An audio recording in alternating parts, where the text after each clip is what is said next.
Notre invitée aujourd'hui est la ministre haïtienne des Affaires étrangères, Dominique Dupuy. Merci beaucoup, Madame la ministre. Merci, Monsieur Perelman. Je suis honorée d'être avec vous aujourd'hui. On va commencer par des nouvelles tragiques. Le 3 octobre, dans la ville de Pont-Sondé, au moins 117 personnes ont été tuées, l'un des pires massacres depuis des années. Une attaque attribuée au gang Grand Griffe et les survivants ont critiqué le manque de réaction des autorités parce que ce gang avait déjà annoncé sur les réseaux sociaux ses intentions. Effectivement, cette nuit a été une nuit tragique où ces hommes, ces femmes, ces enfants innocents ont été lâchement abattus, pour la plupart chez eux. Le gouvernement a immédiatement réagi en dépêchant un convoi d'une dizaine de véhicules armés, les AMRAPs comme on les appelle, et un contingent de 80 forces spécialisées pouvant contrecarrer l'offensive des gangs sur Pont-Sondé. Ça, en soi, était un exploit, sachant que la configuration actuelle de l'étranglement de la zone métropolitaine par les gangs empêche toute circulation vers les axes routiers du nord et du sud.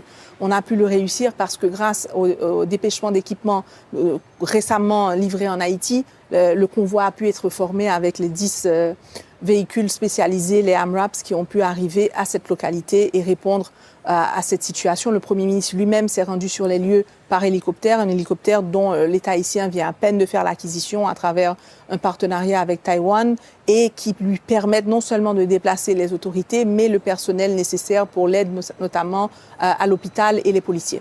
Mais on a l'impression que chaque fois, vous courez après les gangs. Les gangs contrôlent 80%, c'est ce qu'on dit, de la zone de Port-au-Prince. Les autorités de transition ont promis qu'elles allaient reprendre le contrôle avec l'aide de la force internationale. Quand ? Vous avez tout à fait raison. Pour l'instant, ce que nous voyons, c'est une stratégie réactive au lieu d'une stratégie offensive parce que nous n'avons tout simplement pas les moyens de nous déplacer de façon beaucoup plus agressive vers les gangs. Nous attendons le déploiement effectif de la force kenyane. À ce stade, nous sommes encore à 400 policiers kenyans déployés. Nous avons 300 policiers qui doivent être déployés d'ici la fin octobre et 300 autres d'ici fin novembre. Un effectif total donc de 1000 policiers kenyans avec une vingtaine de Jamaïcains et de policiers de Belize qui vient faire un contingent bien au-delà de l'effectif nécessaire pour pouvoir avoir une présence efficace et effective sur le terrain face à des adversaires que nous découvrons à être extrêmement agiles, bien équipés, créatifs dans leur manière de contrecarrer la présence des forces de l'ordre. Alors, la force multinationale doit comporter normalement 2900 hommes. Est-ce que ça va être le cas et quand ? Alors, les estimations voulaient qu'elle soit à 2500. Aujourd'hui, ce que nous savons, c'est que la base militaire pouvant accueillir les policiers qui seraient affectés a une capacité maximale de 1000 policiers. Donc, nous savons qu'il y a un seuil qui ne pourrait être dépassé dans le futur immédiat. Et nous savons aussi qu'il y a une question, évidemment, de financement. Aujourd'hui, nous avons les moyens d'accueillir les 600 Kenyans en route, mais nous ne savons pas comment financer un effectif supplémentaire. Madame la ministre, est-ce que vous êtes en train de dire qu'au lieu de 2500 hommes, cette force va donc se limiter à 1000 hommes ? D'où la raison du besoin de transitionner cette force à une force de maintien de la paix. Ça a été refusé par le Conseil de sécurité de l'ONU. Il y a un an. Mais la demande sera réitérée au vu des actions et des opérations qui ont été lancées avec cette mission multinationale de support. Alors attendez, parce que j'ai quand même du mal à comprendre. On dit que c'est la solution pour Haïti. Il y aura moins de la moitié des effectifs prévus. Donc vous n'allez pas reprendre le contrôle. C'est impossible. Vous allez perdre cette bataille qui déjà est très difficile. Il nous faut absolument que cette transition ait lieu et qu'elle ait lieu rapidement. C'est pourquoi le projet de résolution doit être présenté d'ici à décembre et que nous espérons que les États membres et particulièrement les membres du Conseil permanent comprendront l'urgence que cette décision soit prise en soutien à la population haïtienne qui ne peut plus attendre. Alors, il y a aussi la situation humanitaire, il y a aussi la situation des enfants. J'ai pris quelques chiffres. Selon l'UNICEF, un enfant par minute est déplacé par la violence des gangs depuis cette année. Et selon le Haut Commissariat de l'ONU aux droits de l'homme, le nombre de victimes de violences sexuelles a augmenté. On parle même de viols collectifs d'enfants de moins de 5 ans. C'est vrai tout ça ? La situation humanitaire est tragique. 700 000 déplacés internes. Nous savons aujourd'hui qu'environ 30 à 40% des gangs sont des enfants. Nous savons aujourd'hui qu'il faut absolument répondre à des besoins urgents de réinsertion de ces enfants. Nous savons aussi que dans la zone métropolitaine, 70% de l'infrastructure sanitaire ne fonctionne plus, que les personnes ont besoin de soins pour les dialyses, pour la tuberculose, pour le VIH, n'ont plus accès à ces soins depuis plusieurs mois. Il est extrêmement urgent que l'on puisse à la fois répondre aux besoins de rétablissement de la sécurité, mais en même temps aux besoins de rétablissement des services de base, comme les services de santé et les services éducatifs. Alors, il y a une chose, c'est la situation humanitaire. Là, on parle de viol collectif. Est-ce que vous avez aussi ces informations qu'il y a des enfants de moins de 5 ans? Il y a des viols collectifs et nous savons que la violence basée sur le genre en particulier a drastiquement augmenté. On a enregistré de janvier à mai 2024 4000 cas de viols sur les femmes. Alors, vous avez parlé du manque de moyens pour la force internationale, financiers et humains. Au niveau humanitaire, d'après Action contre la faim, seul 1/3 de vos besoins de financement sont assurés. Qu'est-ce que ça veut dire concrètement? Ce que ça veut dire, c'est que nous avons énormément d'efforts à faire pour percer dans un environnement où il y a énormément de compétition pour l'aide humanitaire, énormément de saturation sur des conflits qui occupent Gaza, l'Ukraine. Exactement. Et l'enjeu pour nous est de pouvoir communiquer qu'Haïti est aussi mériteux de l'appui et du soutien de la solidarité internationale, que les enfants haïtiens ne méritent pas moins que les enfants de l'Ukraine ou de Gaza, et surtout qu'en Haïti, il y a encore une véritable opportunité de résoudre cette problématique et de la résoudre rapidement. Nous parlons de 27 750 km², nous parlons de 12 millions d'habitants. Il n'y a rien d'irréalisable, il n'y a rien d'impossible si seulement nous avons les moyens adéquats au moment opportun pour répondre à la crise. Sinon, Haïti va être déclaré en famine. Nous craignons que d'ici quelques mois, nous puissions déclarer pour la première fois dans l'hémisphère américain famine si nous n'avons pas l'accompagnement nécessaire et que nous sollicitons depuis plusieurs mois maintenant pour 5,5 millions de personnes en situation d'insécurité alimentaire. La moitié de la population. La moitié de la population. Il y a des tensions avec votre voisin, la République dominicaine. Pourtant, le président dominicain Luis Abinader avait voulu normaliser les relations. Je rappelle que les frontières, il les avait fermées l'an dernier. Et là, le 2 octobre, le gouvernement annonce qu'il va expulser 10 000 Haïtiens par semaine.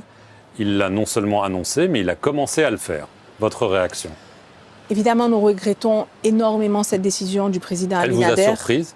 Elle nous a surpris étant donné qu'il avait été conclu qu'il y aurait un climat de rapprochement entre les deux pays et que cette date du 2 octobre marque l'anniversaire d'un massacre tragique à l'encontre des Haïtiens qui avait été conduit par un dictateur dominicain, Trujillo, et que la décision d'appliquer une telle politique migratoire souveraine, soit-il, mais qui porte en elle des caractéristiques discriminatoires, où nous voyons déjà dans le flux la manière de rapatrier les personnes, que leurs droits fondamentaux ne sont pas respectés, que le seul mécanisme de sélection semble être la couleur de leur peau, et qu'ils arrivent en dehors de tous les prescrits des traités internationaux établis en la matière, c'est-à-dire en dehors des points et des zones établies pour le rapatriement, en dehors des heures établies et sans aucun registre nous permettant de certifier qu'ils sont effectivement de nationalité haïtienne. C'est d'ailleurs le cas, nous avons déjà reçu des citoyens jamaïcains, américains, Belize qui ont atterri en Haïti. C'est du racisme d'État? Par le simple fait que leur peau était noire. Certains officiels haïtiens ont même parlé d'épuration ethnique. Vous iriez jusque-là? C'est quand même un terme très connoté. Ce que nous avons fait, c'est que nous avons sollicité les services de 2 firmes internationales, d'avocats et d'universités internationales qui vont nous présenter, nous préparer un avis légal, juridique que nous allons présenter à la Cour interaméricaine des droits de l'homme. Et ce sera à eux de déterminer effectivement s'il s'agit de cela. Je vais en revenir à la transition. Vous êtes ministre des Affaires étrangères d'un gouvernement de transition. Il y a un conseil présidentiel de transition. Et la promesse qui a été faite, c'est de tenir des élections d'ici le 7 février 2026. Étant donné la situation sécuritaire, humanitaire, financière, est-ce que ce n'est pas mission impossible? Honnêtement. Ces missions est possible si nous n'avons pas l'accompagnement que nous sollicitons. Mais vous n'avez pas. Nous l'aurons si nous réussissons en décembre. Et si nous réussissons en décembre... En décembre, qu'est-ce que vous voulez dire? L'adoption de la résolution, nous permettons d'avoir la force de maintien de la paix.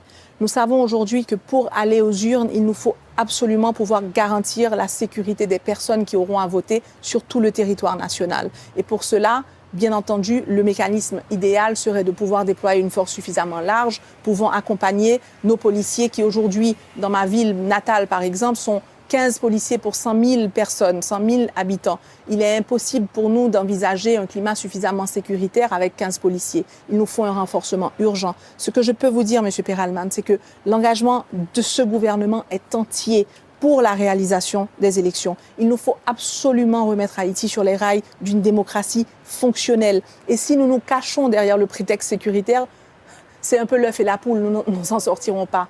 Et donc, nous prenons les engagements et je continuerai jusqu'au dernier jour le plaidoyer nécessaire, comme le Premier ministre, comme les autres ministres du gouvernement et comme le Conseil présidentiel de transition, ce plaidoyer pour qu'on ait l'accompagnement à temps et à la hauteur afin de nous permettre de tenir cet engagement que nous avons pris auprès du peuple haïtien et qui est le seul à nous accorder la légitimité nécessaire pour gouverner ce pays le temps de la transition. Mais si jamais vous vous rendez compte que le Conseil de sécurité ne passe pas cette résolution et tout ça, est-ce qu'il ne vaut pas mieux dire, écoutez, la transition durera un peu plus longtemps afin que les élections se passent bien? Il est prématuré de s'aventurer. C'est justement le danger d'une transition, c'est de penser qu'elle peut s'éterniser. Aujourd'hui, on l'a vu ailleurs. On l'a vu ailleurs et on l'a même vu un peu en Haïti avant. L'idée, c'est qu'aujourd'hui, on ait appris les leçons du passé et que notre engagement et notre détermination, elles restent absolument ciblées sur la passation pacifique du pouvoir le 7 février 2026 à des autorités démocratiquement élues. Et moi, je peux vous dire, j'ai hâte.